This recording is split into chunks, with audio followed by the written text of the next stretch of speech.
Antarctica की बर्फीली झीलों के नीचे कुछ ऐसे सूक्ष्म जीव पाए गए हैं जो पत्थरों को खाते हैं, या फिर यूं कहें कि वो पत्थरों के बुरादे को अपना भोजन बनाते हैं। वैज्ञानिकों का मानना है कि इस नई खोज से हमें दूसरे ग्रहों पर जीवन के संकेत मिल सकते हैं, या फिर दूसरे ग्रहों के जीवों की जानकारी भी मिल सकती है। ये सूक्ष्म जीव अंटार्कटिका में बर्फ से जमी झीलों के नीचे बहुत तेजी से पनप रहे हैं। अंटार्कटिका में ग्लेशियर के नीचे बर्फीली झीलें होती हैं, जिन्हें सब ग्लेशियर झीलें कहा जाता है। ये ज्यादातर धरती के नीचे दक्षिणी ध्रुव पर पाई जाती हैं। ये पृथ्वी के क्रस्ट यानी पत्थर की परत और बर्फ की मोटी परत के बीच में दफन होती हैं। कई बार ये झीलें मीलों गहरी हो जाती हैं और इन झीलों में हजारों की संख्या में सूक्ष्म जीव पाए जाते हैं, जो पानी में पोषक तत्वों को बढ़ाते हैं। इन झीलों का पानी बिना साफ किए भी पिया जा सकता है। वैज्ञानिक इस बात से परेशान थे कि इन झीलों में पोषक तत्व कहां से आ रहे हैं। अब उन्हें इसका जवाब मिल चुका है। वैज्ञानिकों ने अंटार्कटिका की लेक व्हेल से पथरीली मिट्टी का एक सैंपल लिया।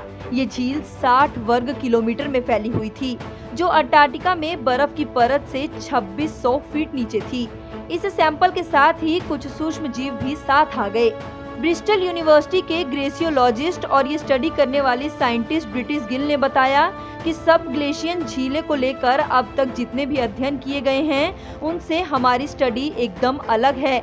इससे पहले जो स्टडीज हुई हैं, उनके मुताबिक सब ग्लेशियन झीलों में गैस कैसे बनती है, पर्यावरण कैसा होता है जैसे विषयों पर बात हुई है। लेकिन हमारी स्टडीज इससे बहुत आगे जाकर हमने झीलों के नष्ट होने की प्रक्रिया और उससे जीवों पर पड़ने वाले असर को भी शामिल किया है। ब्रिटिश गिल ने बताया कि इन्हीं पत्थरों और माइक्रोब्स की वजह से पानी में महत्वपूर्ण पोषक तत्वों की भरमार रहती है। इस स्टडी की बदौलत हम ये अंदाजा भी लगा सकते हैं कि क्या ब्रह्मांड के अन्य ग्रहों पर भी इसी तरीके के जीव उत्पन्न होते हैं या हुए होंगे। लेक व्हेलेंस के जलस्तर में लगातार बदलाव होता रहता है। कभी ये खाली हो जाती है तो कभी पानी का जलस्तर एकदम से बढ़ जाता है। लेक व्हेलेंस आमतौर पर 4 मीटर गहरी है, लेकिन जब पानी का स्तर बढ़ता है तब ये तकरीबन 40 फीट तक बढ़ जाती है। वहीं जल स्तर कम होने पर ये 26 फीट तक पहुंच जाती है।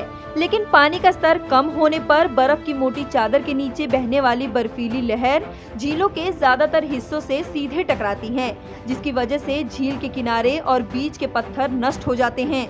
ब्रिटिश गिल कहती हैं कि हम इन स्टडीज के सहारे अब सौर मंडल के दूसरे ग्रहों पर मौजूद संभावित जीवन या जीवों की तलाश कर सकते हैं, क्योंकि हमारे सौर मंडल में कई ऐसे ग्रह हैं जहां पर बर्फीली झीलें पाई जाती हैं।